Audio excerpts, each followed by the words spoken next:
Good afternoon. बाबू जगत सिंह कोठी मुक्तांगन में आप सब सुधीजनों का हार्दिक अभिनंदन और स्वागत। मैं इस आयोजन के संचालन के लिए आदरपूर्वक बुलाना चाहूँगा मेजर डॉक्टर अरविंद कुमार सिंह जी को। आप सब परिचित ही हैं।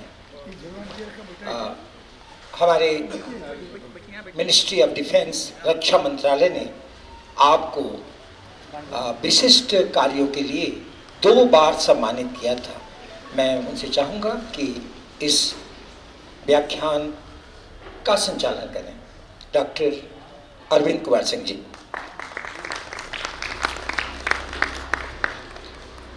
धन्यवाद अशोक जी। मंच से लगायत इस प्रांगण के अंदर जितने भी हमारे अग्रज हैं सबको चरण स्पर्श है। जो हम उम्र हैं उनको प्रणाम है और जो छोटे हैं उनको आशीर्वाद है। बुजुर्ग कौन, हम उम्र कौन, छोटा कौन, तो उसके लिए सिर्फ एक वाक्य, आई एम 65 ईयर्स ओल्ड। यथोचित यथोचित स्थान तक पहुंचे और आप उसे स्वीकार करें। कार्यक्रम की शुरुआत ज्यादा भूमिका न लेते हुए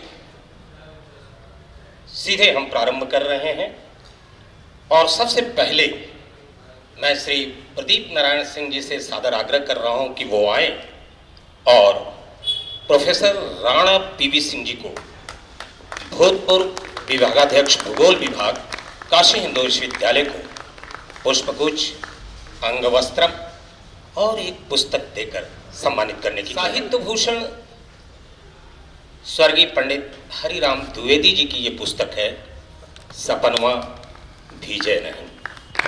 ये पुस्तक भी दिया जा रहा है मंचा से समस्त व्यक्तियों को।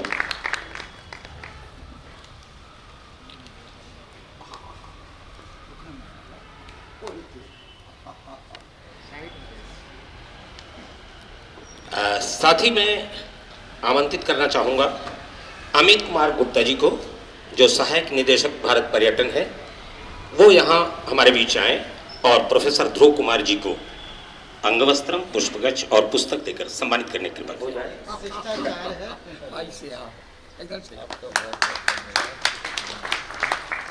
बड़ी अजीमतर शख्सियतों के साथ आज वक्त बिताने का मौका मिला है और बहुत कुछ सुनने को मिलेगा हम सभी को। मैं साथ ही आवाज दे रहा हूं राजेश्वर सिंह जी को, अध्यक्ष अप्रूव टूरिस्ट गाइड एसोसिएशन के हैं आप, और आपसे अनुरोध है कि आप डॉक्टर सुभाष चंद्र यादव जी को पुष्पगुच्छ, अंगवस्त्रम और पुस्तक देकर सम्मानित करने की कृपा करें।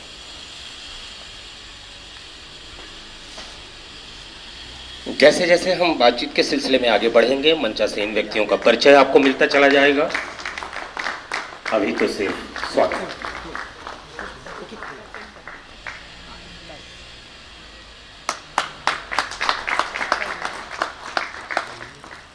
ठंड कोई वजह नहीं हो सकती तालियां न बजाने के लिए। आपके अंदर ऊर्जा होनी चाहिए। और अब सादर आमंत्रित कर रहा हूं मैं श्री जैनेन्द्र कुमार जी को, जो अध्यक्ष हैं टूरिस्ट गाइड एसोसिएशन वाराणसी के। आप आए और अशोक आनंद जी को अंगवस्त्रम, पुष्पगुच्छ और पुस्तक नहीं है। रूपम जी भारत पर्यटन से। हाँ, रूपम जी भारत पर्यटन। असल में टूरिस्ट गाइड यहाँ काफ़ी उपस्थित हैं और अशोक आनंद जी उसी महकमे से हैं, इसलिए आदमियों की कमी मुझे नहीं पड़ेगी, ऐसा विश्वास है। गुरु जी।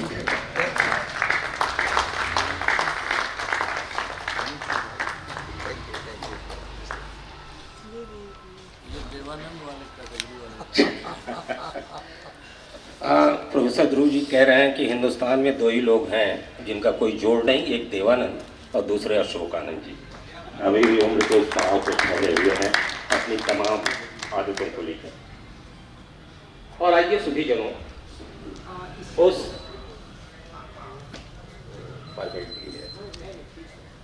इसके पूर्व की हम आगे बढ़ें। मैं अनिल कुमार सिंह, भारत पर्यटन कार्यालय से हैं। चाहूँगा कि मेजर डॉक्टर अरविंद कुमार सिंह को यहाँ सबकी ओर से आदर प्रकट करें।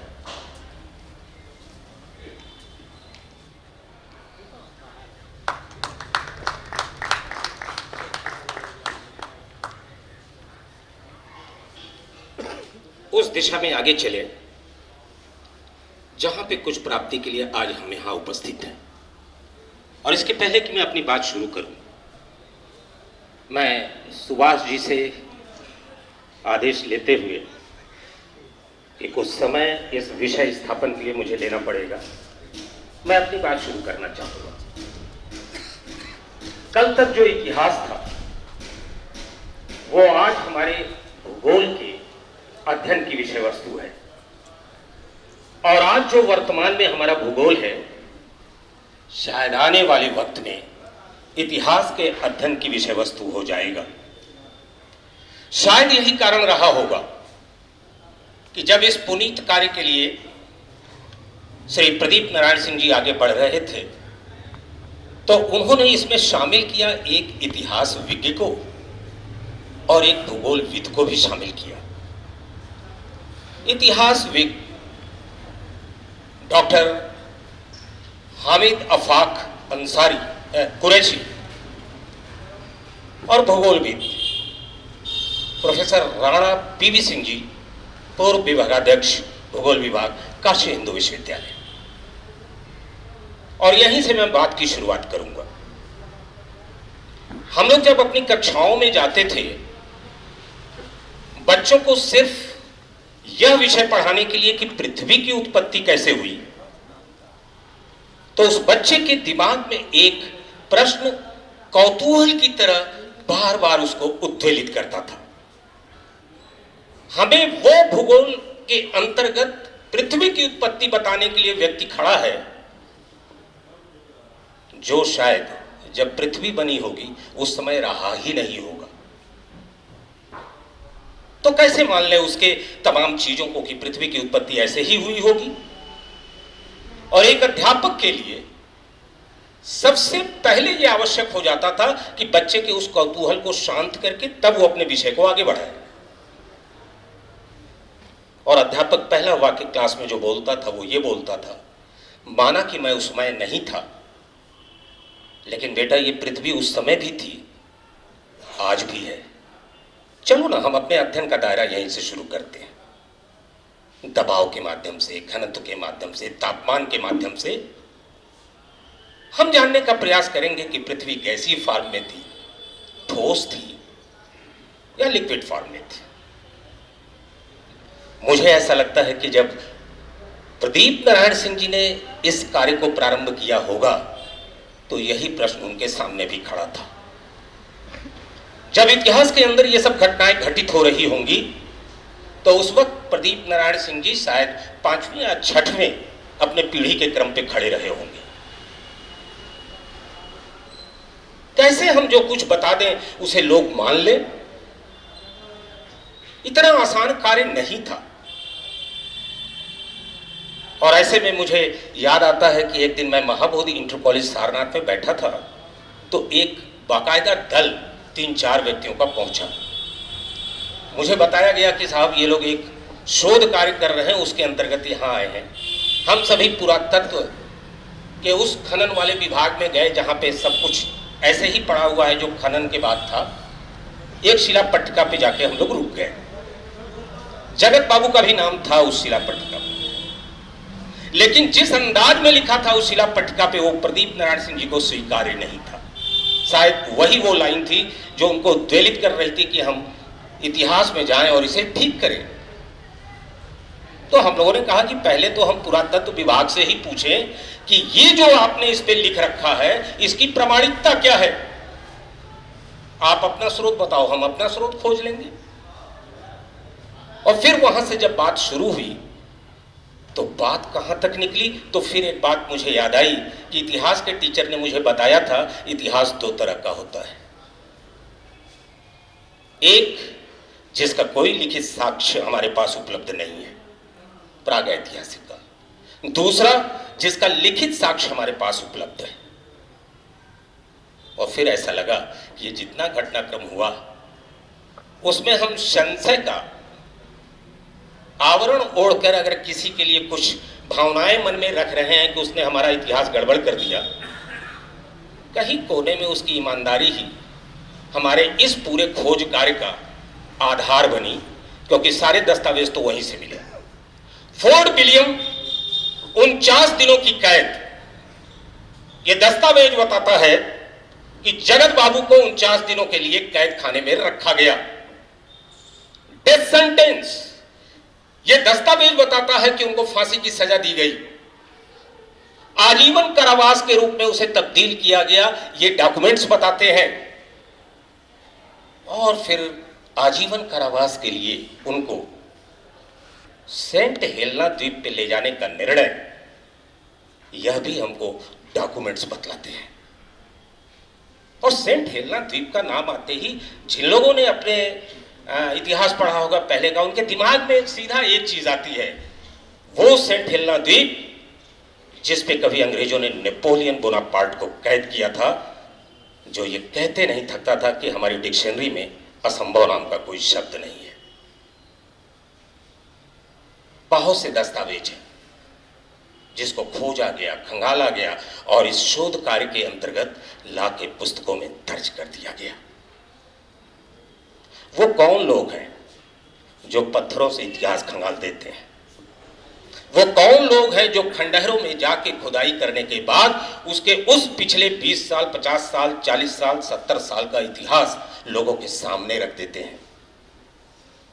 अगर आज सारनाथ के अंदर म्यूजियम में वो तमाम चीजें रखी हैं, तो तमाम इल्जाम लगाने के बावजूद हमें इतना तो श्रेय देना पड़ेगा कि हमारे दुश्मनों ने कुछ हमारे लिए छोड़ दिया था, जहां से हम अपना वजूद खंगाल लें।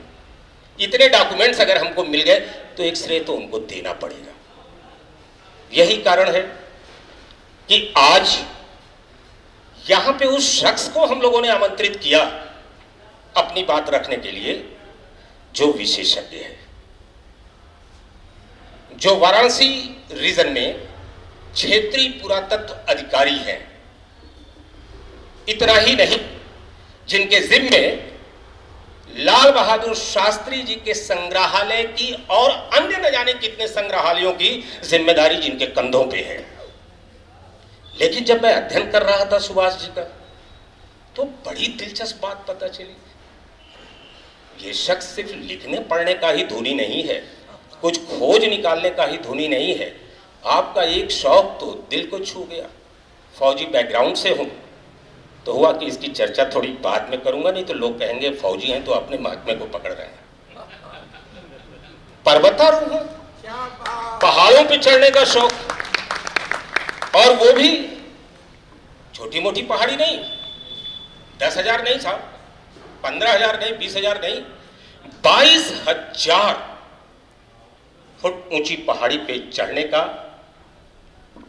आपके पास सौभाग्य है, और हम लोगों के पास आपको देखने और सुनने का सौभाग्य है।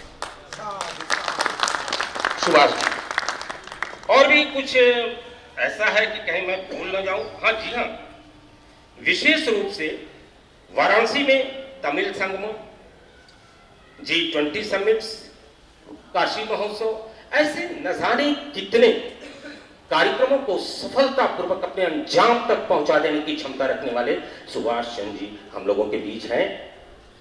मैं सिर्फ एक सवाल छोड़ के उनको सीधा आमंत्रित कर रहा हूं। मुझे ज्यादा नहीं बोलना था, लेकिन मेरी मजबूरी थी, बिना विषय के स्थापन किए अगर बुलाता तो आप भी सोच रहे होते कि बात किस पे हो रही है, क्यों हो रही है। हम सभी ये जानने को उत्सुक हैं कि पत्थरों से इतिहास खंगाले जाते हैं तो इसकी प्रामाणिकता का वैधानिक आधार क्या होता है, ये आज सुभाष जी जरूर बताएं हम सभी को। और अंत में ये कहते हुए कि आसपास का कोई इलाका बचा नहीं है जिसको कि सुभाष जी ने छोड़ा हो, चाहे चुनार का किला हो चाहे बाकी हो, ये हमेशा ही लगे रहते हैं। और जो लेटेस्ट मेरी जानकारी है कि एक रिपोर्ट आपकी अभी आई नहीं है, बहुत प्रतीक्षा से लोग इंतजार कर रहे हैं कोई रिपोर्ट आ जाए। जंगलबाड़ी में कोई कुआं है और उस कुएं पे भी विवाद है, कोई कहता है मेरा है, कोई कहता है भारत सरकार का है, कोई कहता है पुराना इतिहास है, तो उस पर भी सुभाष जी कार्य कर रहे हैं। तो बड़े आदर के साथ और शिद्दत से उनको सुनने के लिए मैं सुभाष जी को आमंत्रित कर रहा हूं कि हमारे बीच आए और हम सबको अपना वक्तव्य दें। सुभाष जी। सबसे पहले तो इस इतिहास में ही, इतिहास के आंगन में ही मैं आप सभी को प्रणाम करता हूं, यथोचित अभिवादन करता हूं। जितनी बात कर्नल साहब ने कही है, बस यही कहूँगा कि हम पुरातत्वविद हैं, लेकिन उनके कहे बात पे भरोसा मत करिएगा। उन्होंने कहा तो मुझे अब्दुल रहीम खाने खाना की एक पंक्ति मैं कई बार सुनाता हूँ, मुझे याद आ जाती है कि अब्दुल रहीम खाने खाना के बारे में सभी को पता है कि वो बहुत बड़े दानी थे। वो जितना दान करते थे उतना ही शर्म से उनकी आंखें झुक जाती थी। तो एक बार तुलसीदास जी महाराज को जब ये बात पता चली तो उन्होंने उनको एक पत्र लिखा कि ऐसी देनी देन क्यों जित देते हो सैन, और ज्यों ज्यों कर ऊंचा करो त्यों त्यों नीचे ने। वो अवधि में लिखते थे, इसका मतलब यही था कि ये ऐसा दान क्यों करना, आप सुने हैं बड़े दानी हैं, लेकिन ऐसा दान क्यों करना कि जितना अधिक दान करते हैं आप उतना ही ज़्यादा आप शर्मिंदा होते जाते हैं, आपकी नज़रें झुकती जाती हैं। तो जब ये बात, ये चिट्ठी अब्दुल रहीम खाने खाना के यहाँ पहुँची तो उन्होंने कहा कि तुलसीदास जी महाराज तो वैसे भी परम भक्त हैं भगवान श्री राम के, भगवान हनुमान के, उनको सब पता है इस दुनिया की चीज़ें, उन्होंने ऐसा क्यों पूछा है। फिर भी उसी चिट्ठी में पलट के उन्होंने जवाब दिया कि देनहार कोई और है जो भेजत दिन रैन, लोग भरम हम पे करें ताको नीचे रैन। देने वाला कोई और है, करने वाला कोई और है, करने वाले आप सब हैं, एक सिस्टम है, लोग हैं।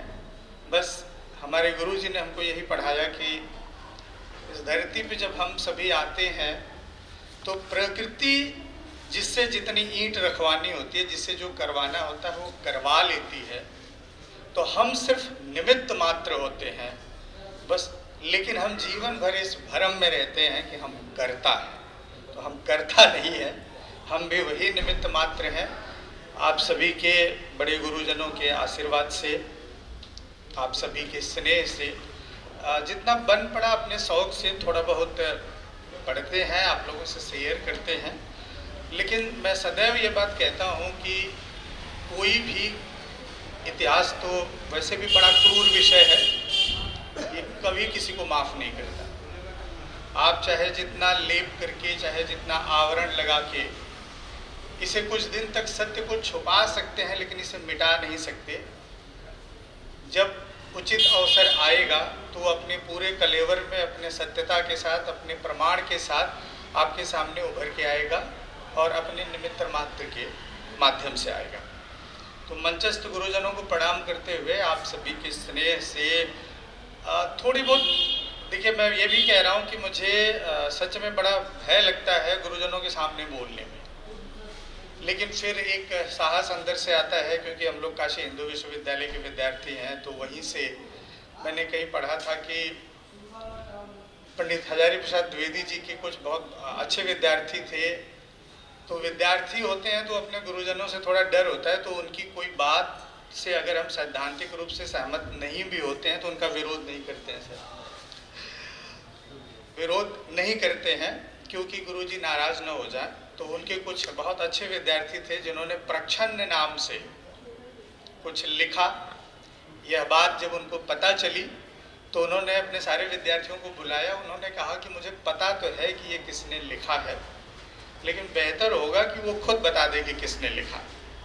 तो जिन्होंने लिखा था वो आ गए, क्योंकि गुरुजी की धारणा हम सबके मन में होती है कि वास्तव में वो त्रिकालदर्शी हैं, जानते ही होंगे। उन्होंने बता दिया कि गुरुजी हमने लिखा और इस भय से लिखा है। तो उन्होंने कहा बेटा ये महामना की धरती है, ये काशी है, ये कबीर की धरती है, ये प्रतिरोध की धरती है और यही इस धरती की तासीर है, यही इस धरती की पहचान है। अपने सत्य के लिए कभी किसी से मत डरना, अपने खुदा से भी नहीं, और वहीं से इतिहास की उत्पत्ति होती है। आज हम लोग जब बात करेंगे बाबू जगत सिंह जी के जीवन के या उनके व्यक्तित्व के पुनर्मूल्यांकन की, तो ये हर व्यक्ति का पुनर्मूल्यांकन रोज होता है और हर व्यक्ति अपने अपने अनुसार, अपनी अपनी क्षमता के अनुसार उसका पुनर्मूल्यांकन करता है, क्योंकि किसी चीज़ को देखने का सबका अपना नज़रिया होता है और जो हमारा नज़रिया होता है वो हमारे ज्ञान, हमारे अनुभव और हमारी समझ पे निर्भर करता है। लेकिन ये नज़रिया पुनर्मूल्यांकन का होता है। बट जब बात इतिहास की चलती है तो जैसे आपने कहा कि इतिहास दो तरह का होता है, इतिहास तो इतिहास ही होता है। बस भारत में जो मानवता का इतिहास है और पूरी दुनिया में मानवता का इतिहास है, उसको अध्ययन की दृष्टि से प्रमाणों की उपलब्धता के आधार पर हम लोगों ने अपनी सुविधा के लिए 2-3 खंडों में बांट लिया। गुरुजी लोग सामने हैं, इसलिए मैं विद्यार्थियों के लिए बोल रहा हूँ। ये लोगों को मान के कि ये लोग कान वान में रुई डाले हुए हैं, जो गलती होगी वो हमसे ज़रूर हमको बताएंगे। तो दुनिया का जो मानवता का इतिहास है वो तो दो ही है, एक प्रागितिहास और एक इतिहास, जिसकी परिभाषा विद्वानों ने गढ़ी कि प्रागितिहास वो है जिसका कोई लिखित दस्तावेज नहीं है। तो जो पुरावशेष मिलते हैं उनके आधार पे जो आप उस समय के समाज के बारे में जो जानकारी इकट्ठा करते हैं, लोगों को बताते हैं, वो तो प्रागितिहास है। और इतिहास वो है जहाँ से एक लाइन हमने बना दी कि जहाँ से हमें कोई लिखित जानकारी प्राप्त होती है, वो इतिहास है। लेकिन भारत की भूमि अगर इतनी आसानी से चल जाए, इतनी सीधा सीधा किसी परिभाषा में फिट हो जाए, तो ये हमारा देश नहीं हो सकता। तो ये ऐसा देश है कि यहाँ इसमें भी एक चीज़ हमने जोड़ ली और वो आ गया आद्य इतिहास। बीच में एक आद्य इतिहास उस पीरियड के लिए गढ़ा, एक शब्दावली गढ़ी गई जिसके लिखित दस्तावेज तो हैं लेकिन कोई पढ़ नहीं सका, और वो आप सभी जाते हैं कि सैंधव संस्कृत, तो स्क्रिप्ट है लेकिन आज तक हम पढ़ न सके। इसलिए वो प्रागितिहास और इतिहास के बीच का जो कालखंड है, उनके जो हमारे पास कुछ थोड़े कम अभिलेख हैं, उनकी अपनी लिमिटेशन है कि क्यों नहीं पढ़े जा सके, इसके वजह से वो आद्य इतिहास हो गया। तो जब इतिहास पुनर्मूल्यांकन करता है तब वो फिर किसी को नहीं देखता, वो सिर्फ प्रमाणों और तथ्यों को देखता है। लेकिन प्रमाणों और तथ्यों को आप किस परिप्रेक्ष्य में प्रस्तुत करते हैं, पूर्णता से प्रस्तुत करते हैं, अपूर्णता से प्रस्तुत करते हैं, इसी के आधार पे पत्थरों का इतिहास बोलता है। पत्थरों से इतिहास हम निकालते हैं। पुरातत्व में आप सभी जानते हैं कि हम जो पुरातत्व में डेट करते हैं, तिथियां करते हैं, तो जितना पीछे चलते जाते हैं, जहाँ पे पुरातत्व में भी हमें लिखित साक्ष्य प्राप्त होते हैं, सिक्कों के रूप में, अभिलेख के रूप में, मुहरों के रूप में, इस पे कुछ अभिलेख मिलते हैं। ये अभिलेख में कभी कभी तिथियां भी होती हैं, नाम भी होते हैं। लेकिन इसके पीछे का जब इतिहास हम पुरातत्व में जब हम इसकी डेट करते हैं, तब हम ये देखते हैं कि वो मिला कहाँ से। उदाहरण के लिए ये बिल्डिंग हमने खोदी, सपोज एक ट्रिंच हमने इस बिल्डिंग के बराबर ये खोदा, और जो रेलिंग है वहाँ पे हमें एक कॉइन मिल गया, एक सिक्का मिल गया। वो सिकंदर की डेट या सिकंदर का कोई सिंबल या कुछ ऐसा पड़ा है जिससे हमने मान लिया कि वो सिकंदर का है। तो वहाँ की बात तो सिकंदर की आ गई। अब उससे जो नीचे जितना हम बढ़ते जाएंगे, उसके नीचे जो सामग्रियाँ मिलेंगी, हम उसके और पीछे चलते जाएंगे। फिर हम उस पर उसकी एक तकनीकी होती है कुछ वैज्ञानिक तिथियों को निकालना। वैज्ञानिक तिथियों में जिसमें बहुत कॉमन है, कोई भी पत्रकार, कोई भी व्यक्ति जो कुछ भी नहीं जानता, वो भी बोल देता है कि कार्बन डेट नहीं हुई। अब जैसे कहीं शिवलिंग भी मिल गया, पत्थर की भी कोई चीज़ मिल गई तो उसकी कार्बन डेट करा लीजिए, लोहा भी मिल गया तो कार्बन डेट करा लीजिए। कार्बन डेट एक वैज्ञानिक विधि है और वो उन्हीं चीज़ों की कार्बन डेट हो सकती है जिनमें कार्बनिक मटेरियल होता है। जिनमें कार्बनिक मटेरियल नहीं होता उनकी कार्बन डेट नहीं होती। तो नीचे हमको और बहुत सी चीज़ें ऐसी मिलती हैं जिनके वैज्ञानिक विधियों से बहुत सारी तिथि निर्धारित की जाती है। उन तिथियों के आधार पर भी फिर हम इतिहास में जाते हैं और पुरातात्विक सामग्रियों का गठन करते हैं। लेकिन जब हम इतिहास में आ जाते हैं तब इतिहास में बहुत सारे दस्तावेज भी मिलने लगते हैं और पुरावशेष भी मिलने लगते हैं। तो वहाँ दस्तावेज जो होते हैं अब यहीं पे दस्तावेजों का भी वर्गीकरण शुरू हो जाता है कि जो दस्तावेज मिल रहे हैं आपको, वो किसने लिखा है, क्यों लिखा है और किस उद्देश्य से लिखा है। तो राजा के जो उनके परिवारीजन हैं या राज परिवार का इतिहास जो लिखने वाले हैं, वो कुछ उसी तरह से जैसे आत्मकथा हम अपनी लिखते हैं, अपने बारे में कुछ लिखते हैं, तो हम अपनी सारी कमियां छुपाते जाते हैं, हम अपनी सारी अच्छाई सिर्फ सामने प्रस्तुत करते हैं। तो जो दरबारी इतिहास लेखन है, जो दरबारी दस्तावेज हैं, उन दस्तावेजों के आधार पे अगर आप इतिहास लिखेंगे तो उसमें भी आपको वो लिमिटेशन को ध्यान में रखना पड़ेगा कि इतिहास की जो मूल मान्यता है कि इतिहासकार को सदैव निरपेक्ष होना चाहिए। और हम लोग जिस दिन पढ़ना शुरू किए पुरातत्व का विषय, उस दिन पहली बात यही बताया गया कि प्रमाण बोलना चाहिए, आपको नहीं बोलना चाहिए। जो आपको साक्ष्य मिल रहे हैं, जो दस्तावेज मिल रहे हैं, वो दस्तावेज जो बोल रहे हैं, उनके आधार पर आप कहानी को आगे बढ़ाइए, दस्तावेजों को आगे बढ़ाइए। लेकिन शायद ये होना चाहिए और ये हुआ, तो होना चाहिए से जो हुआ उसके बीच में हमेशा कुछ ऐसा होता है जिसमें जो व्यक्ति वो करता है उसकी अपनी मंशा, अपना उद्देश्य निहित हो जाता है, और वहीं से इतिहास के मूल तथ्यों से हम भटकते चले जाते हैं। इस संदर्भ में एक बहुत अच्छी पंक्ति मैं बार बार दोहराता हूँ, सर अमृता प्रीतम जी ने अपनी जीवनी में लिखा है। उन्होंने, उनकी बड़ी पतली सी जीवनी है, उसका नाम है रसीदी टिकट। रसीदी टिकट, अब इसके नामकरण की भी बड़ी अच्छी कहानी है, क्योंकि सच बताएं तो मैंने अखबार में पढ़ा जब इस किताब के बारे में, तो मुझे भी बाबू जगत सिंह के बारे में उतना ही पता था जिस पे आगे जिक्र करेंगे। तो मुझे तुरंत खुशवंत सिंह की वो बात आ गई, रसीदी टिकट टाइप का। मैंने पढ़ा था कि अमृता प्रीतम जी ने जब अपनी जीवनी लिखी तो वो खुशवंत सिंह जी के पास गई और उन्होंने कहा कि सर हमने अपनी जीवनी लिखी है और इसका नाम रखना चाहता हूँ, कोई टाइटल सुझा दीजिए। तो जो लोग खुशवंत सिंह को जानते हैं वो ये जानते हैं कि वो इतने बड़े आदमी थे। उन्होंने कहा तुम्हारी जीवनी, तुम्हारी कौन सी जीवनी हो सकती है, कितनी बड़ी, वो तो रसीदी टिकट पे लिखी जा सकती है। उन्होंने कहा धन्यवाद, बहुत बहुत मुझे मिल गया। उन्होंने अपने जीवनी का नाम ही रसीदी टिकट लिखा। उसमें एक लाइन उनकी मुझे याद आती है, जो है वो साहित्यकार, लेकिन चूँकि साहित्य भी जीवन गढ़ता है और इतिहास तो जीवन के बारे में ही की कहानियाँ गढ़ता है। उन्होंने लिखा कि इतिहास किताबों में लिखे जाने से पहले मनुष्य के शरीर पे घटित होता है। और मज़ेदार बात यह है कि जिसके शरीर पे घटित होता है वो तो अभिव्यक्त ही नहीं करता कि हुआ क्या था, और जो लिखता है उसे पता ही नहीं होता कि हुआ क्या था। तो ये घटने से और लिखने के बीच तथ्यों के प्रस्तुतिकरण की जो निष्पक्षता है वही निर्भर करती है, वही प्रमाणित करती है इतिहास लेखन की, चाहे वो पत्थरों से निकलें, चाहे वो दस्तावेजों से निकलें या कहीं से निकलें। बात शुरू करते हैं इस किताब पे। इसलिए बाबू जगत सिंह का ही पुनर्मूल्यांकन जरूरी नहीं है, उसके साथ उनके पूरे परिवार का, उनसे जुड़े हुए लोगों का, काशी शहर की एक एक गली का भी पुनर्मूल्यांकन जरूरी है। क्योंकि और ये पुनर्मूल्यांकन होता रहेगा। कोई ज़रूरी नहीं है कि आज हमने ये किताब लिखी इतने साक्ष्यों के साथ, कल इसमें और भी साक्ष्य जोड़ सकते हैं, ये और भी आगे बढ़ सकती है। बाबू जगत सिंह के ऊपर यह जो किताब लिखी गई, सबसे पहले तो मैं इससे जुड़े हुए सभी लोगों को, इस राज परिवार को और उस प्रोजेक्ट में जितने लोग हैं उनको जितना भी धन्यवाद और बधाई दिया जाए ये कम है। क्योंकि अगर काशी के इतिहास को, उस दौर को समझने के लिए आपको एक बिब्लियोग्राफी चाहिए, एक दस्तावेज चाहिए, तो आपको इस किताब को पलट लेना चाहिए। और मैंने वही किया जब प्रदीप भैया ने हमें किताब, आदरणीय अशोक जी ने हमें वो किताब हमारे ऑफिस में दिया और इन्होंने कहा कि थोड़ा देखिएगा।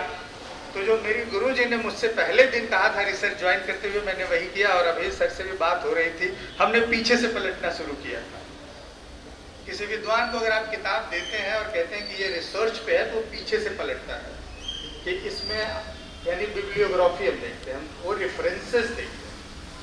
तो मैं चूंकि मैं पुरातत्व का विद्यार्थी हूँ, तो उस किताब के 7 चैप्टर में से सिर्फ तीसरा चैप्टर मेरा विषय, जिसमें सारनाथ की डिस्कवरी और उससे संबंधित बातें हैं। बाकी चीज़ों के बारे में मेरी कोई समझ नहीं थी, तो बाकी से जितने रेफरेंस थे, क्योंकि आर्काइव का भी प्रभार बनारस का मेरे पास है, तो उसके तमाम दस्तावेजों को मैं कभी कभी देखता रहता हूँ, तो मुझे समझ आ रहा था कि इन्होंने शायद हिंदुस्तान का कोई ऐसी लाइब्रेरी, कोई ऐसा आर्काइव नहीं है जहाँ से दस्तावेज में कलेक्ट किए गए। इसके अलावा विदेशी से भी तो इतना बढ़िया दस्तावेज उसमें है, इतने बढ़िया रेफरेंस, प्रमाण और बिब्लियोग्राफी है कि अगर बनारस के उस समय पर, उस कालखंड में किसी को काम करना है, तो सबसे पहले उस किताब की सिर्फ बिब्लियोग्राफी वो देख ले, पढ़ ले, तो उसका आधा काम हो जाएगा और वहाँ से वो आगे बढ़ेगा। तो ये बहुत वास्तव में बनारस के इतिहास पर एक माइलस्टोन वर्क है ये, और इस तरह के कार्य होने चाहिए और भी होने चाहिए। इस कार्य को और आगे बढ़ाना चाहिए। और यहाँ पे और राज परिवार के साथ साथ और भी जो बड़े परिवार रहे हैं, उनके भी उस समय के राजवाड़ों से बहुत अच्छे संबंध रहे हैं। चूँकि राज परिवार के दस्तावेजों के साथ एक बड़ी दिक्कत है कि बहुत सारे लोगों ने तो अपने दस्तावेज दे दिए या विनष्ट हो गए, लेकिन बहुत सारे दस्तावेज ऐसे हैं जो सरकार के दस्तावेज थे, वो तो सब आर्काइव में चले गए, चाहे वो ब्रिटिश म्यूजियम लंदन में हो या ब्रिटिश आर्काइव में हो या भारत सरकार के आर्काइव में हो। लेकिन राज परिवार, चाहे राजपूताना का हो या बनारस का हो या हमारे देश में कहीं का हो, उन राज परिवारों के बहुत से ऐसे दस्तावेज हैं जो या तो उनके आपसी बंटवारे में विनष्ट हो गए या आपसी लड़ाइयों में उन्होंने सबने उसको दबा के रख लिया, वो मिला ही नहीं। तो इससे उस परिवार के इतिहास लेखन पे भी या उस परिवार का जो कंट्रीब्यूशन रहा है अपने देश के बारे में भी, उसके ऊपर भी बहुत सारी चीज़ें अभी प्रच्छन्न हैं। तो ये किताब इतनी बेहतर दस्तावेज के साथ इतने खूबसूरत प्रमाणों और प्रामाणिकता के साथ लिखी हुई है कि मैं दोनों लेखकों और इससे जुड़े हुए जितने लोग हैं, इन सभी लोगों को मैं कोटिशः बधाई और आभार और प्रणाम करता हूं कि उन्होंने काशी के लिए एक बहुत बड़ा काम किया है, जिससे रिसर्च की चीज़ें और आगे बढ़ें। किताब 306 पेज तो इसमें लिखा हुआ है, लगभग 27 पेज उसकी बाकी भूमिका और चीज़ें हैं, तो कुल मिला के 350 सवा 300 पेज की किताब एक ऐसे व्यक्ति के ऊपर लिखी गई जिसके बारे में मैंने भी वही एक लाइन पढ़ी थी पुरातत्व का विद्यार्थी होने के नाते, कि धर्मराज का स्तूप से पत्थर और ईंटा निकालते यहाँ के दीवान इन्होंने वो निकाला और उससे सारनाथ के बारे में पूरी दुनिया को जानकारी प्राप्त हुई। लेकिन जब वो किताब मेरे हाथ में आई और हमने देखा तो पता चला कि नहीं, उसके और इतने एस्पेक्ट्स हैं जिसका मूल्य जिसके बारे में सबको पता होना चाहिए और जिसका मूल्यांकन होना जरूरी है। अब आइए इनके ऊपर जितनी बातें होती हैं उसमें थोड़ा पुरातत्व के ऊपर बात करें। पुरातत्व विषय क्या है थोड़ी हमने चर्चा की, लेकिन इस दुनिया में पुरातत्व जैसा सब्जेक्ट पैदा कैसे? यूरोप में जब पुनर्जागरण हुआ तो 15वीं शताब्दी में अपनी पुरानी चीज़ों के प्रति और ख़ास तौर से जो पुरानी सभ्यताएं थीं जिनका वर्णन किताबों में था, उन किताबों में वर्णित सभ्यता से जुड़े हुए उन स्थलों के बारे में लोगों की जागरूकता शुरू हुई और उन्होंने उसको खोजना शुरू किया। और उस खोज में जब ऐसी एंटीक चीज़ें मिलने लगी तो धीरे धीरे उनका कलेक्शन शुरू हुआ। और विशेषकर रोम में तो एक 15वीं शताब्दी के अंत में तो बिल्कुल एक बड़ा दौर चला एंटीक चीज़ों की खोज और उसके प्रदर्शन का। और वहाँ उनके लिए एक शब्द ही वहाँ प्रयोग करते थे, दिलेतैंती। जो एंटीक चीज़ों की खोजी हों वो खोजते थे और बाहर की दुनिया में भी फिर उन्होंने खोजना शुरू किया। तो धीरे धीरे पुरातत्व, लेकिन तब तक पुरातत्व विषय के रूप में नहीं आया था, उन चीज़ों का अभी एंटीक के कलेक्शन के रूप में वो चीज़ें चल रही थी। भारत में यह विषय स्वाभाविक है कि ब्रिटिशर्स के साथ आया और उनके जितने भी आर्मी के ऑफिसर्स थे उनके कुछ के शौक भी थे और बहुतों को ट्रेनिंग भी थी या उनसे कहा गया था। मैंने कहीं और पढ़ा कि उनके आर्मी ऑफिसर्स के साथ साथ बाद में उनके सारे डिपार्टमेंट के ऑफिसर्स को जो फील्ड में वर्क करते थे, जो ओवरसीयर होते थे या फील्ड में काम करने वाले सर्वेयर होते थे, उनको कहा गया कि आप जहाँ भी जाएं, आपको कोई भी पुरानी चीज़ मिले तो उसका पूरा दस्तावेज ज़रूर तैयार करें, उसके लाइन ड्राइंग से लेके फ़ोटो से लेके इन सारी चीज़ों। वहीं से भारत में शुरू होती है इन पुरानी चीज़ों की खोज और उसकी कहानियाँ, और सारे ब्रिटिश आर्मी के ऑफिसर ही करते हैं। अब भारत में तो ये खोज शुरू हुई, लेकिन यहाँ के जो पुरातात्विक स्थल खोजे गए, क्या वो ऐतिहासिक जानकारी के लिए खोजे गए थे या अपने शौक के लिए खोजे गए थे? तो यह बात तो नहीं है कि उन्होंने सभी को, उस समय तक पुरातत्व को एक इतिहास के प्रामाणिक विषय के रूप में लिया जाना है, इस तरह का कोई भाव, इस तरह की कोई समझ अभी तक कहीं विकसित नहीं हुई थी। सिर्फ पुरानी चीज़ें खोजने, उनको रखने और बाद में उसकी डीलिंग, ये सब चीज़ें शुरू हुई। बट धीरे धीरे जैसे ज्ञान का स्तर बढ़ता गया और अपने इतिहास के प्रति लोगों का रुझान होता गया, तब जा करके अपनी पुरानी चीज़ों से इतिहास गढ़ने या वो हमारी सांस्कृतिक विरासत है, उनको खोजने की बात शुरू हुई और उनके दस्तावेजीकरण की बात शुरू हुई। तो इसमें जितने भी आर्कियोलॉजिकल डिस्कवरी हुई हैं, उसमें भारत में नहीं, दुनिया का तो मैं नहीं जानता, लेकिन भारत में तो बहुत बड़ी बड़ी डिस्कवरी ऐसी ही है जिनको हम चांस डिस्कवरी कहते हैं, और सारनाथ के संदर्भ में वही लागू होता है। आप सैंधव सभ्यता की खोज से आप सभी परिचित हैं। 1924 में जॉन मार्शल ने बड़े गर्व के साथ, बड़े विचार विमर्श के बाद यह घोषित किया कि भारत में एक प्राचीनतम सभ्यता की खोज हुई है, जिसको हम सैंधव सभ्यता के नाम से जानते हैं, और उन्होंने उसके बारे में बताया। लेकिन सैंधव सभ्यता से जुड़े हुए उस पुरा स्थल जिसके आधार पर इसकी खोज हुई, हड़प्पा के बारे में जानकारी तो 19वीं शताब्दी में हो चुकी थी। 1700 ईस्वी के बाद 1750-56 के बाद में ही वहाँ से कुछ पुरातात्विक सामग्रियाँ मिलने लगी थी, और कुछ दस्तावेजीकरण भी उसका, जो उस एरिया में ब्रिटिश आर्मी के ऑफिसर काम कर रहे थे, उन्होंने करना शुरू कर दिया था। स्पेशली तब जब मुल्तान के लिए रेलवे लाइन बिछाई जा रही थी, लाहौर से मुल्तान तक के लिए रेलवे लाइन बिछाने का कार्य हो रहा था, वो रास्ता हड़प्पा से होके गुजरता था, तब वो चीज़ें उनके सामने आई थी, थोड़ा दस्तावेजीकरण भी हुआ था। और वो कनिंघम साहब, जिनकी चर्चा हम बाद में करेंगे, उस रेलवे लाइन को बिछाने के लिए उसी हड़प्पा की ईंटों से गिट्टी बना के वो रेलवे लाइन बिछाई गई थी। लेकिन उस समय तक ये भाव विकसित नहीं था कि हम ये जो कर रहे हैं, ये एक प्राचीन सभ्यता और अपनी ऐतिहासिक विरासत को विनष्ट कर रहे हैं। यहीं तिगवा, ग्वालियर के पास तिगवा मंदिर आप सभी जानते हैं, पर्यटन के परिक्षेत्र से जुड़े हुए हैं।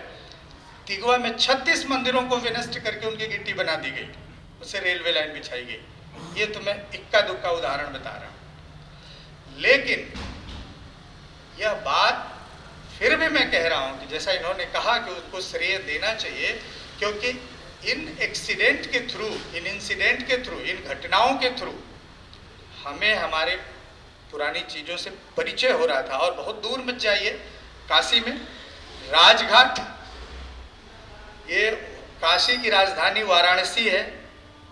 साहित्य में तो हम पढ़ रहे थे, पूरा बौद्ध साहित्य भरा पड़ा है, संस्कृत साहित्य भरा पड़ा है कि काशीराज की राजधानी वाराणसी है, लेकिन वो उसका क्षेत्र कौन सा है ये कैसे पता चला?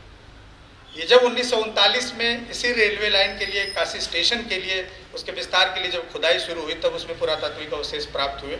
वो उस समय आर्कियोलॉजिकल सर्वे ऑफ इंडिया की स्थापना हो चुकी थी, दिल्ली भेजा गया।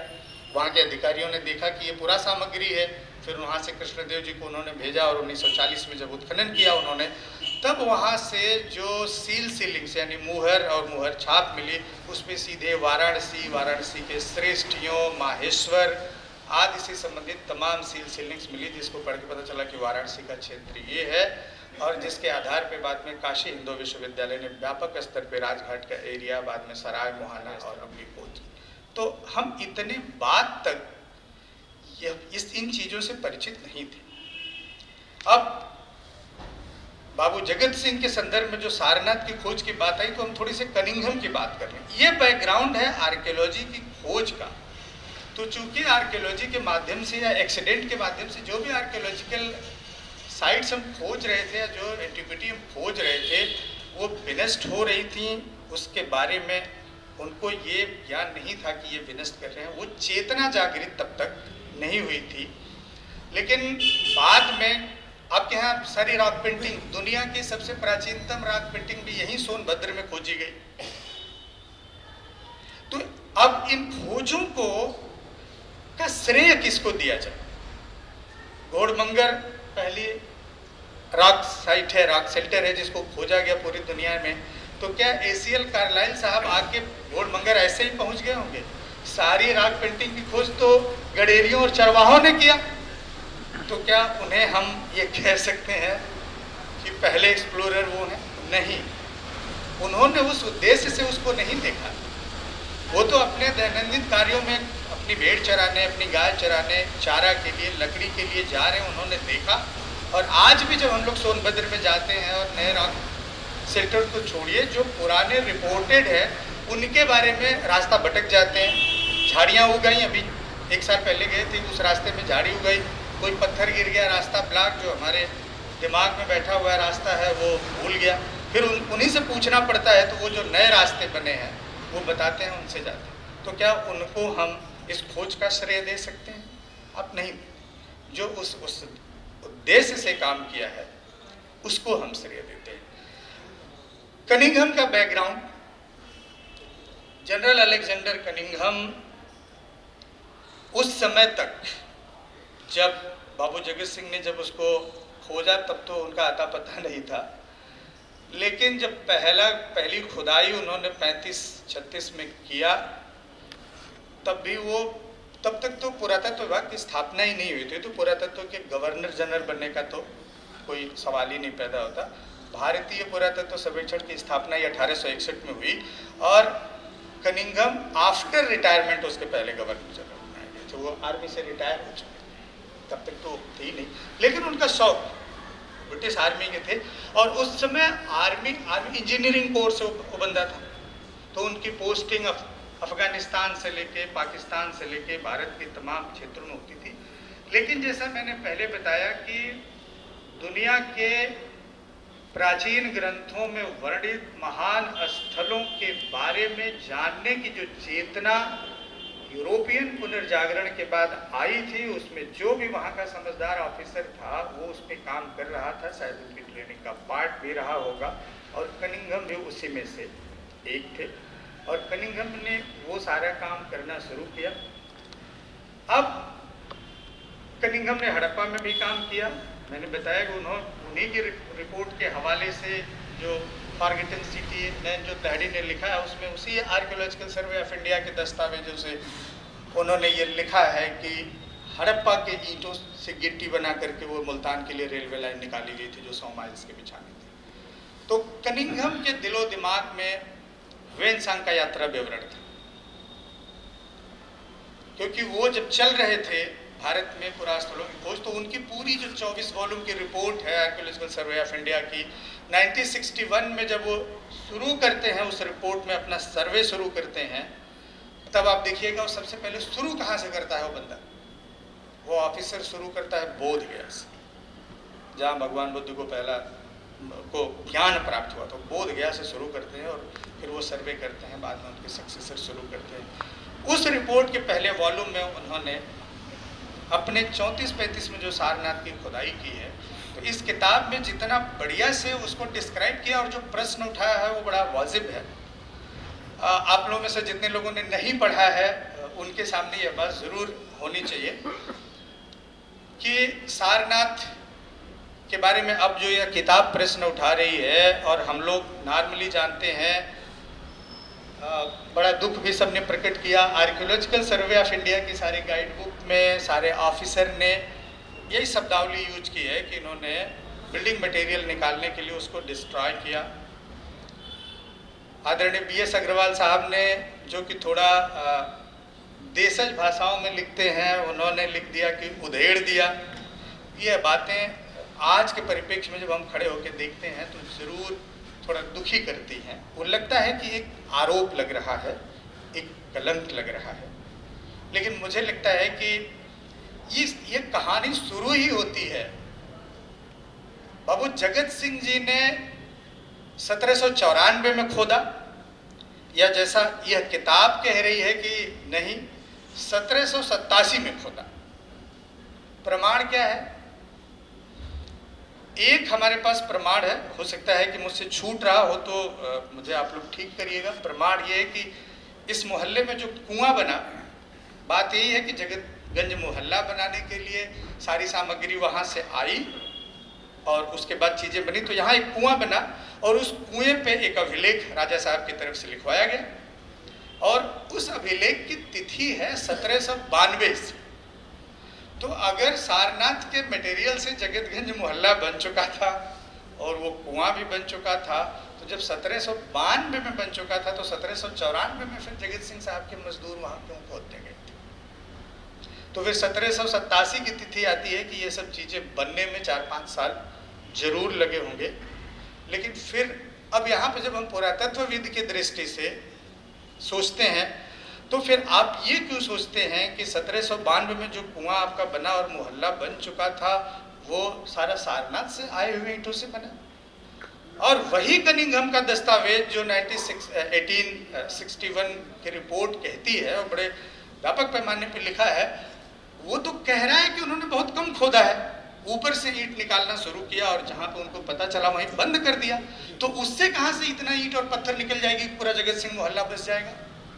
बहुत स्वाभाविक है कि हमें इस बिंदु पर भी विचार करना चाहिए कि बाबू जगत सिंह ने अपने रिसोर्सेज से पूरा मोहल्ला बना चुके थे और हो सकता है थोड़ी बहुत ईंट की जरूरत रही हो, उनके मजदूरों को, उनके इंजीनियर को, हो सकता है उनको पता भी न रहा हो, उनको लगा हो कि सारनाथ जो उनके रियासत का एरिया था, सबको पता था सारनाथ के बारे में, तो वहाँ पड़ी हुई हैं ईंटें या ऐसे हिप हैं, उससे उन्होंने उखाड़ने की कोशिश की होगी, कुछ उखाड़ा, कुछ ईंटें ली और जब उन्हें पता चला वो सारी कहानियाँ उसमें आई तो उन्होंने उसको बंद कर दिया।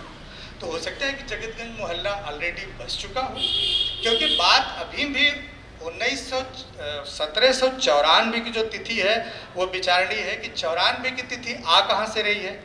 94 की तिथि आ रही है जोनाथन डंकन के उस आर्टिकल से जो उसने Royal Asiatic Society of Bengal के 5वें वॉल्यूम में यह लिखा है कि 2 अर्न मतलब 2 छोटे कलश सारनाथ वाराणसी के आसपास से बाबू जगत सिंह ने जो खोजा, उसके ऊपर एक बड़ी आर्टिकल वो लिखता है रॉयल एशियाटिक सोसाइटी के उस वॉल्यूम में, और उस वॉल्यूम में वो डेट देता है 1794।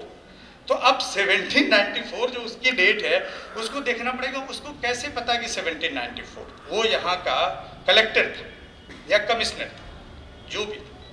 तो अब वो अपने आर्टिकल में 2 कंफ्यूजन क्रिएट कर देते हैं। वो जनाब लिख देते हैं कि उसमें जो रिलिक कास्केट मिले वो शायद गंगा में बहा दिए गए या रॉयल एशियाटिक सोसाइटी को दे दिए गए। वहीं से ये सारी चीज़ें शुरू होती हैं और जिसके बिना पे कनिंघम जब 1835 में पहली बार खोदने आए थे सारनाथ, तो वो तो धर्मराज का स्तूप के आसपास भी नहीं थे, वो धमेक स्तूप के पास। उसने धमेक स्तूप को ऊपर से नीचे तक खोदा और उस खुदाई के दौरान वो लगातार लोगों से बात करता रहा, या वहाँ जो मजदूर इन्वॉल्व थे, हमने भी बहुत सारे पुरास्थल प्रदेश में खोदे हैं, तो जहाँ कुछ जगहों पे नहीं भी खोदा, लेकिन जहाँ पहले विभाग से खुदाई हुई, आज जब हम लोग जाते हैं कभी उसको विजिट करने, तो वहाँ के जो पुराने मजदूर हैं उनकी स्मृतियों में वो चीज़ें जिंदा होती हैं। तो वो आके बेवजह ही चर्चा करते हैं कि देखिए हमने खोदा था, ये थे इसमें और यहाँ से ये हुआ था। उनकी स्मृति में बहुत सारी चीज़ें हैं। पूरी रिपोर्ट में बड़ी मज़ेदार है, ये आप लोगों को मतलब बताना पड़ेगा ना थोड़ा। उस रिपोर्ट में कहानी कहाँ से आती है? उन्होंने तो अपने आर्टिकल लिखे बाबू जोनाथन डंकन ने कि बनारस के बगल में एक जगह खोदी गई ईंट निकालने के लिए, और जो जो कहानियाँ उन्होंने गढ़ी उसमें से जो रिलीफ कास्केट मिले वो वहाँ डाल दिया गया, रॉयल एशियाटिक सोसाइटी को दे दिया गया। लेकिन उस कहानी को बड़े विस्तार से फिर कनिंघम ने अपनी रिपोर्ट में लिखा, और कनिंघम जब पूरा धमेक स्तूप के बाद वो वहाँ लोगों से बात करते करते उनके सिंहपुर के एक व्यक्ति मिल जाते हैं, शंकर, जिन्होंने बाबू जगत सिंह जी के घर में काम किया था उनके मजदूर के रूप में, या उस समय जो थोड़ी बहुत ईंटें निकाली गई थी उनके समय उसमें काम किया था, उसने बताया कि हाँ मुझे पूरी जानकारी है, वो उस समय निकाली गई थी। उसने उनको ये भी बता दिया कि इतनी चीज़ें निकाली गई, ये रॉयल एस्थेटिक सोसाइटी को, बड़ा साहब को दे दिया गया। रॉयल एस्थेटिक सोसाइटी की बात वो नहीं करता, वो कहता है कि बड़ा साहब, मतलब जोनाथन डंकन को वो छोटी वाली जो संदूक मिली थी जिसमें सोने की मोतियां थीं और बहुत सारी चीज़ें थीं, ये दे दी गई, और बाकी जो बड़ा संदूक था पत्थर का वो वहीं उसके मूल रूप में दबा के रख दिया गया। कनिंघम ने पूछा कि आपको कोई आइडिया है? उसने तुरंत बता दिया कि ये यहीं पे। उसने कहा खोदो, और उन्होंने खोदना शुरू किया। अब कल्पना करिए, हम 1787 की डेट नहीं, हम 1794 ले लें, तो 1794 में जो मजदूर काम कर रहा होगा वो मिनिमम 10 साल का बच्चा तो जरूर होगा, 12 साल का बच्चा तो जरूर होगा, और उसके बाद उसकी एज क्या है, वो खोज 35 में, तो 35 में उसकी उम्र कितनी हो चुकी होगी? 41 से ऊपर। तो एक 40-41 साल का आदमी, उसकी स्मृति ठीक है, वो बगल के सिंगापुर गांव का है, तो 50 के आसपास है। और कनिंघम ने कहा कि तुम खोदो, उसने खोदना शुरू किया, और 4 फीट के एरिया में उसने शाम तक 12 फीट खोद दिया, जहाँ तक कि हम पत्थर से पहुँच गए। ये सब कुछ विचारणीय प्रश्न है, लेकिन वकालत और इतिहास, इन दोनों में फ़र्क होता है, क्योंकि जब व्यक्ति साइट पे काम करता है तो उसकी भी बहुत सी लिमिटेशन होती है।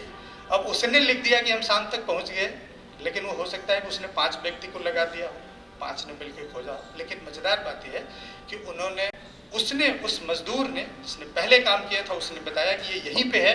वहाँ पे खोजते चले गए तो नीचे एक चेम्बर में उनको एक बड़ी चुनार सैंड स्टोन की संदूक मिली, और उसने कहा कि ये संदूक इतनी भारी थी और इतने चेम्बर में थी, और उसके बगल में 40-46 मूर्तियाँ मिली, और वो वैसे ही पड़ी थी। उसने कहा कि उसको उन्होंने बिल्कुल नहीं छुआ, बाबू जगत सिंह के आदमियों ने उनको एज इट इज ढक दिया। अगर ढक दिया था, छोड़ दिया था, तभी तो वो मिली थी ना, तभी वो मिली थी। अगर उसमें वो निकाल लिए होते, फेंक दिए होते, तोड़ दिए होते, तो नहीं मिली होती। तो ये सारी चीज़ें मिली, जिसका पूरा विवरण कनिंघम ने अपनी रिपोर्ट में लिखा है। और उसके बाद अब यहाँ मज़ेदार बात बताएं, फिर उसके साथ एक मूर्ति का जिक्र आता है कि एक भगवान बुद्ध की थोड़ी सी बिगड़ी हुई मूर्ति है, जिस पे एक अभिलेख है, और वो अभिलेख 1026 ईस्वी की डेट करता है, जिसमें पाल वंश के राजाओं द्वारा वहाँ पे उस मूर्ति के रखने या जीर्णोद्धार की बात आती है। पुरातात्विक परिप्रेक्ष्य में हमको थोड़ा और बाहर चलना पड़ेगा इन सब चीज़ों को समझने के लिए। ये सब बहुत पॉसिबल है। और धर्मराजी का स्तूप, धर्मराजी का नाम ही उसका इसलिए है कि उसकी स्थापना धर्मराजा ने की थी, और धर्मराजा एक ही व्यक्ति के लिए उसकी जीवनी में यूज होता है, वो है अशोक के लिए। अशोकावदान में उसने धर्मराजी का स्तूप उसने तक्षशिला में भी बनवाया, उसने बहुत जगहों पे बनवाया। और एक नॉर्मल किंवदंती है कि अशोक ने जो भगवान बुद्ध के महापरिनिर्वाण के बाद 8 राज परिवारों ने उनके अस्थि अवशेष लिए थे, उस पर स्तूप बनाए थे। उसमें से 7 लोगों के अवशेष को सम्राट अशोक ने खुदवा लिया और उनके ऊपर 84,000 स्तूप बनवाए। संख्या पे मत जाइए, उसके भाव पे जाइए। यह बिल्कुल पॉसिबल है। और इसका बहुत खूबसूरत उदाहरण कपिलवस्तु। कपिलवस्तु में जो कपिलवस्तु का महास्तूप है, उसको जब W.C. पेप्पे ने 1898 में एक्सकवेट करवाना शुरू किया, तो उनको जो चैम्बर मिला, जो खोदते हुए चले गए, तो उनको 2 चैम्बर मिले, एक चैम्बर नीचे और दूसरा चैम्बर ऊपर।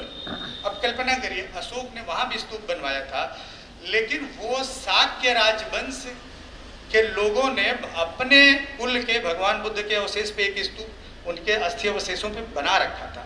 तो उनके समय का, जिसमें सुकत बुद्ध करके एक उस पे एक अभिलेख मिला हुआ है, वो सब नीचे था, और उसके ऊपर एक दूसरा चेम्बर पक्का ईंट का बना के दूसरा अवशेष ऊपर रखा हुआ था। तो विद्वानों का मानना है कि जो नीचे वाला अवशेष है वो मूल रूप से भगवान बुद्ध के परिवार के लोगों ने उनके महापरिनिर्वाण के समय जो रखा होगा, वो तो मूल अवशेष है। और अशोक ने जब खुदवाया तो उसमें से पूरा नहीं निकाला, उसने उसको वैसे ही छोड़ के उसमें से ज़रूरत भर की उनके अस्थि अवशेष की चीज़ों को ले लिया। तो उसको वहाँ भी स्तूप स्थापित करना था उसने, एक चैम्बर में उसको सुरक्षित करते हुए ऊपरी चैम्बर पर उसने अपने अस्थि अवशेष की स्थापना की और स्तूप बनवा दी। और फिर उन स्तूपों का जीर्णोद्धार समय टाइम टू टाइम होता रहा।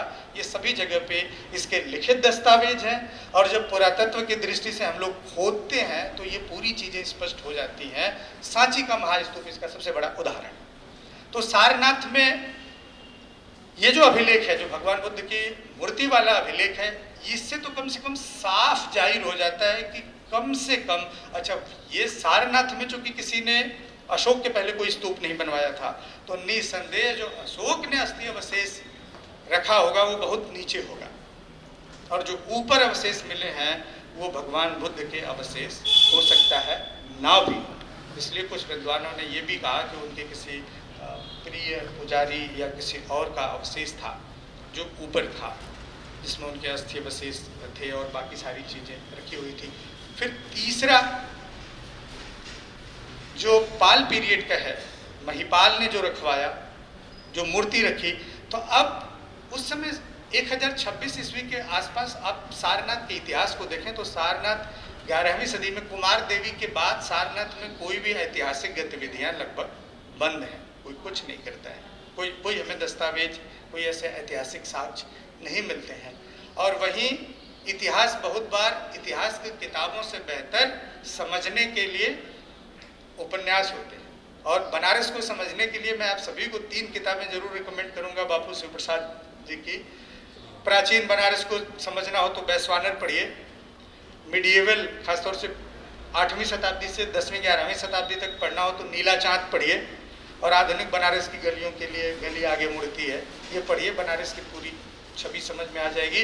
और नीला चाँद में उन्होंने सारनाथ उस समय किस तरह की गतिविधियों का अड्डा है 9वीं 10वीं शताब्दी में, ये बहुत बढ़िया से डिस्क्राइब किया है, जो इतिहास में जो दस्तावेज हैं उनसे बहुत मेल खाते हैं। तो मुझे लगता है कि सारनाथ के स्तूप का कम से कम 3 से 4 बार जीर्णोद्धार जरूर हुआ। सम्राट अशोक ने, बहुत स्वाभाविक है कि जो सम्राट ने अशोक ने जो स्तूप बनवाए वो ईंटों से बनवाए, उसके बाद जैसे सांची में शुंग काल में या उसके बाद पत्थरों का व्यापक प्रयोग हुआ और ढेर सारी चीज़ें बनाई जाने लगी, जिसके कुछ प्रमाण वहाँ पे हैं।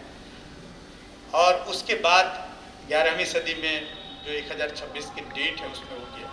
तो बाबू जगत सिंह के ऊपर जिन्होंने लिखा है, देखिए वो मैं कोई आरोप नहीं लगाना चाहता, न किसी के लिए कुछ कहना चाहता हूँ कि उन्होंने जो भाषा प्रयोग की है, जिस भाषा से कष्ट होता है उस पर जरूर अब विचार करना चाहिए, क्योंकि उन्होंने जब लिखा तो शायद उनको न लगा हो। बाद में आर्कियोलॉजिकल सर्वे ऑफ इंडिया की गाइड बुक या उसके बाद जितनी किताबें लिखी गई वो सबका एक तरह से वो ध्येय वाक्य हो गया, और पहली लाइन ही सारनाथ के बारे में शुरू होती है कि ये निकालने के लिए ये उपक्रम हुआ जिसे सारनाथ के बारे में पहली बार पता चला। तो वहीं से सब लोग अलग अलग शब्द प्रयोग करते हैं, शायद वो शब्द कहीं न कहीं उस परिवार को या इतिहास से जुड़े हुए लोगों को, स्वाभिमानी लोगों को हर्ट करते हैं, क्योंकि यह 100% सत्य है कि बाबू जगत सिंह जैसा राष्ट्रवादी व्यक्ति, जो भारत के प्रथम स्वाधीनता संग्राम से भी 50 साल पहले, 57-58 साल पहले इतनी बड़ी क्रांति सिर्फ बनारस में करने की क्षमता रखता है, इतने बड़े उसके फॉलोअर हैं, इतनी संख्या में लोग उनके साथ हैं, वह व्यक्ति अपनी संस्कृति और अपने सभ्यता और अपनी विरासत की किसी चीज के साथ कभी खिलवाड़ कर ही नहीं सकता। ये बात हमें सोचना चाहिए। जिन लोगों ने किताबें लिखी, शायद ये सारी किताबें चाहे वो दयाराम साहनी जी की हों, ये 1920-21 की है, और इन सब लोगों के लिखने का एक ही आधार था। हम लोग भी जब लिखते हैं तो पीछे के इतिहास से, जनरल से लेते हैं।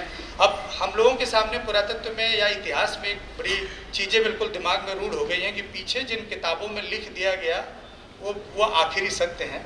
लेकिन मैं बार बार कहता हूं कि आखिरी सत्य कुछ नहीं होता, रोज आपको अवशेष मिलते रहेंगे और रोज आपको ये धारणाएं बदलनी होगी। तो जो इस किताब में प्रश्न उठाया गया कि पहला खोजी उनको क्यों न माना जाए, तो मेरे ख्याल से बस शब्द बदल जाते हैं, भाव बदल जाते हैं, लेकिन कोई इनकार ही नहीं करता कि वो पहले खोजी वो नहीं थे।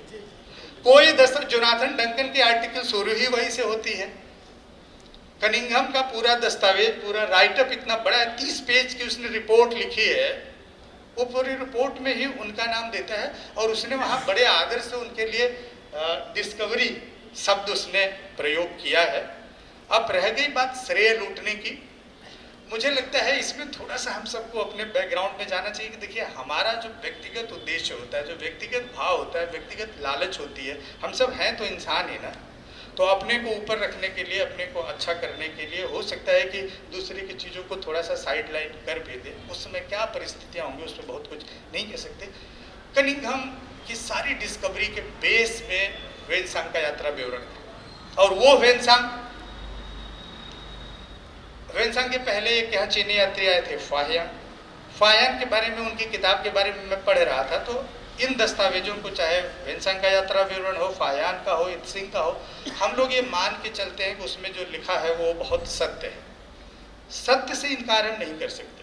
उनकी मनसा पूरी होगी हम ये भी नहीं कह रहे, उनके सद्भावना से हम इनकार नहीं कर सकते, लेकिन उनकी कोई लिमिटेशन नहीं रही होगी हम इससे इनकार करते हैं। उनके समझने का अपना दायरा है। हम अपने देश में नॉर्थ ईस्ट में चले जाते हैं, साउथ में चले जाते हैं, जहाँ की भाषा और संस्कृति से हम बहुत अच्छे से परिचित नहीं हैं, वहीं पे एक शब्द का वहाँ बिल्कुल दूसरा मतलब होता है।